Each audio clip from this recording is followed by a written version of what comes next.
Guys ఒకటే విషయం నాకు తెలిసి ఒక వారం అయితుండొచ్చు. శ్యామ్ ఇన్స్టిట్యూట్ మీద నేను వీడియో చేసి తర్వాత నేను చాలా కూడా గ్రౌండ్ వర్క్ చేశాను. అండ్ చాలా మంది కమెంట్స్ చాలా అబ్యూజివ్ లాంగ్వేజ్లో శ్యామ్ స్టూడెంట్స్ అని చెప్తూ చాలా అసహ్యంగా మనం మాట్లాడుకోలేని అందరి ముందు మన ఇంట్లో ఆడపిల్లలు ఉంటే మన అమ్మ కానీ మన చెల్లెలు కానీ పేరెంట్స్ కూర్చొని మనం మాట్లాడుకోలేని విధంగా అట్లాంటి భాషలు దుర్భాషలాడుతూ కమెంట్స్ చేశారు. సరే నేను ఏమంటున్నానంటే ఇల్లీగల్ యాక్టివిటీస్ చేస్తుందా? So question mark. ఇది ఖచ్చితంగా మాట్లాడాల్సిన విషయమే. అండ్ దాంట్లో స్టూడెంట్స్ చాలా ప్రౌడ్గా దీని గురించి మాట్లాడుతూ ఉన్నారు. దీనివల్ల మనకి ఎంత నష్టం అవుతుంది ఒకవేళ if it is real. So ఆ విషయాలు కూడా మనం మాట్లాడుకుందాం. స్టెప్ బై స్టెప్ కొన్ని పాయింట్స్ నేను నోట్ చేసుకున్నాను. సో ఇదే బేస్డ్ ఆన్ మీరు కమెంట్ పెట్టాలి అనుకుంటే పాజిటివ్ దృక్పథంతో ఎలాంటి ఫౌల్ లాంగ్వేజ్ యూజ్ చేయకుండా డెఫినెట్లీ పెడితే నేను యాక్సెప్ట్ చేస్తాను. అలా కాకుండా మీరు ఫౌల్ లాంగ్వేజ్ పెట్టి ఎట్లా పెడితే అట్లా పెడితే మన యూట్యూబ్ కమ్యూనిటీ గైడ్లైన్స్ ఆటోమేటిక్గా హైడ్ చేసేస్తాయి కమెంట్స్. అండ్ ఇంకోటి వచ్చేసి మన ఆ టీం ఎలాగో they will work on that definitely. And ఇంకోటి విషయం వచ్చేసి ఏంటి అంటే ప్రతి ఒక్కరికి ఫాలోయింగ్ ఉంటుంది. ఇది ఫస్ట్ అందరూ అర్థం చేసుకోవాలి. It doesn't mean that he's right, it doesn't mean that he's wrong. ఒకవేళ ఫాలోవర్స్ ఉన్నారు కాబట్టి అతను రైటు, ఫాలోవర్స్ లేరు కాబట్టి అతను రాంగ్ అని కాదు. డెఫినెట్లీ ఏంటి అంటే ప్రతి ఒక్కరికి ఒక సినిమాలో హీరోకి ఫాలోవర్స్ ఉంటారు. ఎగ్జాంపుల్ చెప్తున్నా నేను. అండ్ డెఫినెట్లీ దీనికి సంబంధించింది కాదు ఎడ్యుకేషన్కి, బట్ స్టిల్ చెప్తా ఉన్నా మనకు అర్థమయ్యే భాషలో. ఒక సినిమాలో హీరోకి ఫ్యాన్స్ ఉంటారు, విలన్కి ఫ్యాన్స్ ఉంటారు, అండ్ కమెడియన్కి ఫ్యాన్స్ ఉంటారు, సైడ్ క్యారెక్టర్కి కూడా ఫ్యాన్స్ ఉండేవాళ్ళు ఉంటారు. సో ఇక్కడ ఏంటి అంటే ఒకటే విషయం ఏంటి అంటే ఇట్ డజంట్ మీన్ దట్ ఇప్పుడు అందరూ ఒకటని కాదు. ఎవరికి ఉండే ఫాలోయింగ్ వాళ్ళకు ఉంటుంది. డెఫినెట్లీ ఒక పబ్లిక్ ప్లాట్ఫామ్లో ఒక పర్సన్ ఉన్నప్పుడు అతనికి ఉండే ఫాలోయింగ్ ఖచ్చితంగా అతనికి ఉంటుంది. ఓకే, ఇప్పుడు ఎవరైతే స్టూడెంట్స్ శ్యామ్ ఇన్స్టిట్యూట్ గురించి పాజిటివ్గా మాట్లాడుతున్నారో వాళ్ళందరూ దీనికి సమాధానం చెప్పండి. సో ఫస్ట్ ఏంటి అంటే మీరు సమాధానం మంచిగా పెట్టండి. అండ్ డెఫినెట్లీ మన ఒక మంచి ఇన్స్టిట్యూట్ అనుకోండి. మీకంటే ఇంకోటి 2 తెలుగు రాష్ట్రాల్లో ఏ ఇన్స్టిట్యూట్ అయినా కానీ అన్ని ఇన్స్టిట్యూట్స్ని నేను చాలా ఒకవేళ వాళ్ళు నా దగ్గరకు వస్తే విషయము ఖచ్చితంగా నేను స్పందిస్తాను. ఎందుకంటే సివైసీ నేను పెట్టాను. సివైసీ స్టార్ట్ చేసింది అందుకు. అండ్ ఇది మెయిన్ స్ట్రీమ్లో కూడా వేయలేదు నేను. సివైసీ అఫీషియల్ అనే మనం ఇంకొక ఛానల్ ఉంది, దానికి అరౌండ్ 1 lakh ఫాలోవర్స్ ఉన్నారు. బట్ ఏంటి అంటే చూజ్ దొరికేది అంటే మెయిన్ స్ట్రీమ్లో వేయకపోవడానికి కూడా కారణం ఏంటి అంటే దానికి చాలా కారణాలు ఉన్నాయి. అండ్ ఇంకోటి వచ్చేసి ఏంటి అంటే ప్రతిదీ 2 తెలుగు రాష్ట్రాల్లో ఎడ్యుకేషన్ సిస్టంలో ఎలాంటి విషయాలు ఇప్పుడు మనము కొన్ని విషయాలు డీల్ చేస్తున్నాము, ఎవరు ఏ తప్పు చేసినా కానీ ఖచ్చితంగా ప్రశ్నిస్తాను. దాంట్లో అయితే డౌట్ లేదు. దానికి ఒకవేళ స్పందించాలనుకున్నా కానీ పాజిటివ్ వేలో స్పందిస్తే వెల్కమ్. ఇక్కడ ఏంటంటే at the end of the day స్టూడెంట్కి న్యాయం జరిగితే ఏ ప్రాబ్లం లేదు. ఒకవేళ స్టూడెంట్కి ప్రాబ్లం అయితేనే డెఫినెట్లీ నాలాంటి వాళ్ళు మాట్లాడాల్సి వస్తుంది. ఎందుకంటే ఎవరో ఒకరు మాట్లాడాలి కాబట్టి మాట్లాడుతున్నాం. నాకైతే ఇల్లీగల్ యాక్టివిటీస్ అంటే స్టూడెంట్స్ పెట్టిన కమెంట్ల గురించి మాట్లాడితే ఇల్లీగల్గా యాక్టివిటీస్ చేస్తుందా అనేది ఒక క్వశ్చన్ మార్క్. ఎందుకు అంటే కొంతమంది కమెంట్స్ని చూసి నేను అంటా ఉన్నాను, ఎవరైతే శ్యామ్ స్టూడెంట్స్ ఉన్నారో ఎవరైతే దానికి పాజిటివ్గా మాట్లాడుతూ ఉన్నారో వీటికి ఆన్సర్లు చెప్పండి. ఫస్ట్ పాయింట్ ఏంటి అంటే ఎగ్జామ్ రాసేటప్పుడు టీషర్ట్లు అవసరమా? వీళ్ళ పిల్లల ఒంటి మీద మీ బ్రాండింగ్ చేసుకోవాలంటే పిల్లల ఒంటి మీద టీషర్ట్లు బలవంతంగా నువ్వు టీషర్ట్ వేసుకుంటే నేను ఎగ్జామ్ రాసే పరిస్థితి ఉందంటారా? ఇది ఖచ్చితంగా కరెక్ట్ కాదు. ఎందుకంటే ఇప్పుడు వాళ్ళు దే ఆర్ పేయింగ్, అంటే వాళ్ళు ఏమి ఫ్రీగా ఇవ్వట్లేదు. First point. ఒకవేళ స్టూడెంట్స్ దీన్ని సమర్థిస్తే ఎందుకు ఈ విధంగా చేయడం అని నాకైతే కరెక్ట్ అనిపించలేదు. కొంతమంది స్టూడెంట్స్ దీని గురించి కమెంట్ నాకు చెప్పారు కూడా. అండ్ ఇది ఇప్పుడు దీన్ని మీరు ఏ విధంగా చూస్తారు అంటే బ్రాండ్ శ్యామ్ ఇన్స్టిట్యూట్ చొక్కాల మీద వేసుకొని వెళ్ళాల్సిన అవసరం ఉందంటారా? అవసరం లేదు కదా. పిల్లల్ని వాడుకొని బ్రాండింగ్ చేసుకోవాల్సిన అవసరం లేదు కదా. అండ్ మార్కెటింగ్ కూడా టెస్ట్ సిరీస్ క్లారిటీ చెప్పాలి. టెస్ట్ సిరీసా ఏం రాశారు, 1 టెస్ట్ రాసిన 2 టెస్ట్ రాసిన మొత్తం కోచింగ్ మా దగ్గర ఉన్నట్టు మార్కెటింగ్ చేసుకుంటున్నారని కొంతమంది స్టూడెంట్స్ మాట్లాడతాము. ఇది ఎంతవరకు కరెక్ట్? స్టూడెంట్స్ మీరు ఎవరైతే శ్యామ్ ఇన్స్టిట్యూట్ గురించి పాజిటివ్గా మాట్లాడుతున్నారో వీటికి ఆన్సర్స్ చెప్పండి పాజిటివ్ వేలో, మంచిగా ఎలాంటి ఫౌల్ లాంగ్వేజ్ యూజ్ చేయకుండా. అండ్ నేను ఇల్లీగల్ యాక్టివిటీ అన్నా. ఏంటి ఇల్లీగల్ యాక్టివిటీ అంటే కొంతమంది స్టూడెంట్స్ మొత్తం క్యాష్ తీసుకుంటున్నారు అని చెప్పి కొంతమంది స్టూడెంట్స్ అంటే అవును క్యాష్ నీకు కావాలంటే ట్యాక్స్ కట్టు, ట్యాక్స్ తగ్గొద్దు, ట్యాక్స్ కట్టొద్దు అని చెప్పి నీకు క్యాష్ తీసుకుంటున్నారు, నీకే బెనిఫిట్. అసలు ఇది లీగల్ అనుకుంటున్నారా మీరు? This is completely illegal activity. అంటే గవర్నమెంట్కి ట్యాక్స్ కట్టకుండా ఎగ్గొట్టడానికి మీరు సపోర్ట్ చేస్తున్నారు స్టూడెంట్స్. అండ్ మీరు ఇట్లాంటి కమెంట్స్ పెట్టేటప్పుడు మీరు చూసుకొని కమెంట్స్ పెట్టాలి. ఎందుకంటే రేపు మీరు గవర్నమెంట్ సర్వీస్లోకి వెళ్ళాల్సినారు. అనవసరంగా మీరు ఇలాంటి లీగల్ ఇష్యూస్లో ఇరుక్కుంటే అనవసరంగా మీరు ఇబ్బంది పడతారు. అండ్ డెఫినెట్లీ ఒకవేళ ప్రతి స్టూడెంట్ రిసిప్ట్ ఇవ్వట్లేదు అది ఇదని కమెంట్లు వాళ్ళు గూగుల్ రివ్యూస్ కూడా చూశాను మొత్తం నేను. కొంతమంది అంటే గూగుల్ రివ్యూస్ మనం నమ్మాలా అంటే డెఫినెట్లీ వాళ్ళు కాంప్యూటర్స్ కూడా పెట్టచ్చు. కానీ ఇక్కడ ఒకటే విషయం ఏంటంటే ప్రతి శామ్ ఇన్స్టిట్యూట్లో ప్రతి స్టూడెంట్ మీరు ఆన్లైన్లోనే పే చేయండి, లీగల్గా ఇది కరెక్టు. ఒకవేళ మీరు ఆన్లైన్లో కాకుండా క్యాష్ ఇస్తున్నారంటే దట్ ఈస్ కంప్లీట్లీ ఇల్లీగల్ యాక్టివిటీకి తోడ్పడుతున్నట్టే.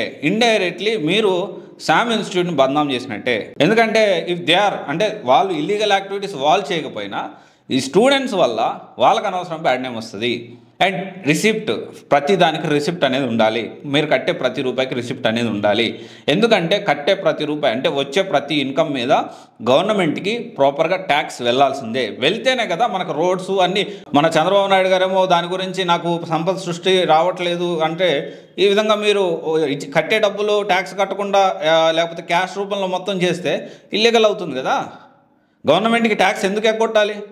కట్టండి, ఖచ్చితంగా కట్టండి, కట్టాల్సిందే, కడితేనే మంచిది కదా. అండ్ తర్వాత వచ్చేసి ఒక కోర్స్ని జనరల్గా ఏంటంటే పోస్ట్ పోన్ అయిందని చెప్పి మళ్ళీ డబ్బులు కట్టించుకున్నారని కొంతమంది స్టూడెంట్స్ అంటున్నారు. ఇది నిజమా? ఒకవేళ స్టూడెంట్స్ తెలిస్తే ఆన్సర్ చెప్పండి. అండ్ తర్వాత వచ్చేసి క్యాష్ చాలా ఇంపార్టెంట్ పాయింట్. రిసిప్ట్ కూడా తీసుకోవాలి మీరు.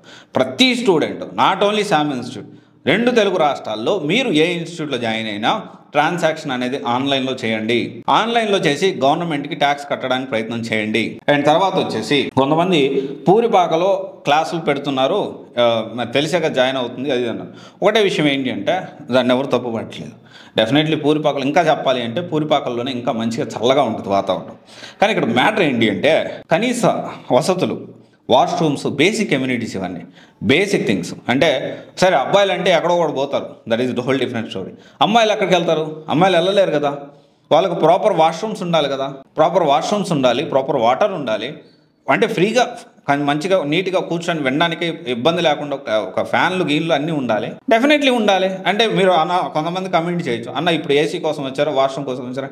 అరే బాబు, బేసిక్ కమ్యూనిటీ అది, కనీస అవసరం. అది కనీస అవసరాన్ని డబ్బులు తీసుకుంటున్నప్పుడు ఆ వస్తువులు కల్పించాల్సిన అవసరం నాట్ ఓన్లీ శామ్ ఇన్స్టిట్యూట్, ప్రతి ఇన్స్టిట్యూట్కి అవసరం ఉంది. హైదరాబాద్లోని యూపీఎస్సీ కోచింగ్ కానీ ఐఏఎస్ కోచింగ్ కానీ ఇంకొంతమంది మాట్లాడుతూ ఉన్నారు అంటే మీరు ఏ గ్రూప్ 2 హైదరాబాద్ వస్తుందని భయపడతారు. అసలు నాకేం అవసరం భయపడాల్సిన అవసరం, నాకు అసలు ఇన్స్టిట్యూటే లేదు. నాకు గ్రూప్ 2 ఇన్స్టిట్యూట్ లేదు, యూపీఎస్సీ ఇన్స్టిట్యూట్ ఏ ఇన్స్టిట్యూట్ లేదు నాకు. ఎవరైనా మనం సివైసీ కూడా ఒక ప్రశ్నించడానికి మనం స్టార్ట్ చేసాం ఈ ఆర్గనైజేషన్ అనేది.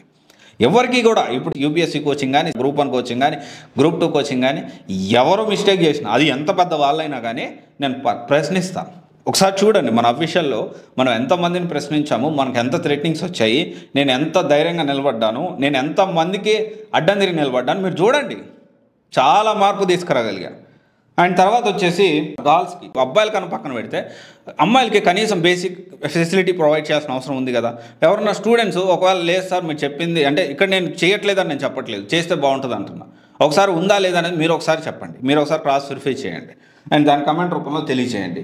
తర్వాత వచ్చేసి ఫీ రీఫండ్ అడిగితే కొంత కమెంట్స్ చూశాను నేను, అంటే వాళ్ళ గూగుల్ రివ్యూస్ కూడా చూశాను. ఒకవేళ ఇఫ్ ఇట్ ఈస్ రియల్ ఖచ్చితంగా ఇది మంచి పరిణామం కాదు. ఇఫ్ ఇట్ ఈస్ రాంగ్, ఒకవేళ కాంపిటేటర్ ఈ విధంగా కమెంట్ చేస్తుంటే మాత్రం డెఫినెట్లీ దాన్ని మనం ఇగ్నోర్ చేయొచ్చు. ఫీ రిఫండ్ అడిగితే పోలీసులతో బెదిరిస్తున్నారు కరోనా టైంలో అని చెప్పి కొంతమంది స్టూడెంట్స్ గూగుల్ రివ్యూస్ పెట్టారు.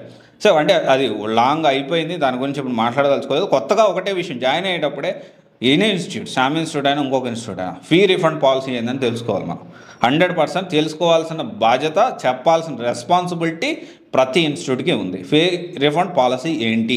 ఇది basic consumer right. Okay, basic consumer right. ఇది ఎక్కువ కూడా బేసిక్ కన్జ్యూమర్ రైట్. నేనేం మాట్లాడినా కూడా కంప్లీట్లీ చట్టాన్ని పరిధిలోకి తీసుకొని with in the limits, with in the boundaries, according to article 19(1)A freedom of speech కింద ఏదైతే ఉందో విత్ ఇన్ ద లిమిట్స్లోనే, బౌండరీస్లోనే ఈ విషయాన్ని మాట్లాడుతూ ఉన్నా. శామ్ ఇన్స్టిట్యూట్ వాళ్ళ ఫ్యామిలీకి, వాళ్ళ పర్సనల్ వాళ్ళ కోచింగ్ ఇవ్వట్లేదు. ఇట్ ఈస్ గివింగ్ పబ్లిక్లో అందరికి ఇస్తూ ఉంది.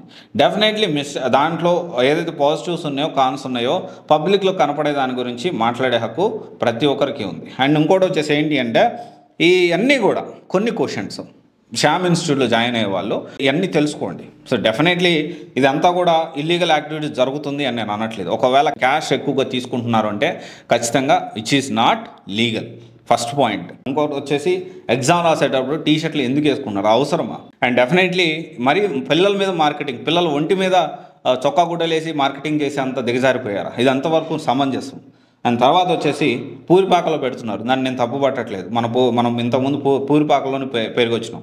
దాన్ని నేను తప్పు పట్టలేదు. కానీ కనీస అవసరాలు కల్పించాల్సిన అవసరం ఉందా లేదా? ఫీ రిఫండ్ పాలసీ గురించి తెలుసుకునే హక్కు ప్రతి ఒక్క విద్యార్థికి, ప్రతి ఒక్క కన్జ్యూమర్కి ఉంటుంది అనే విషయం స్టూడెంట్స్ అందరూ గమనించాలి. వీటిని మీరు తెలుసుకోండి. ఇంకోటి వచ్చేసి మీరు ఈ వీడియో కింద కమెంట్స్ మీరు చాలా పాజిటివ్గా దీని గురించి ఎలాంటి ఫౌల్ లాంగ్వేజ్ యూజ్ చేయకుండా మీరు పెడితే నేను డెఫినెట్లీ అప్రూవ్ చేస్తాను.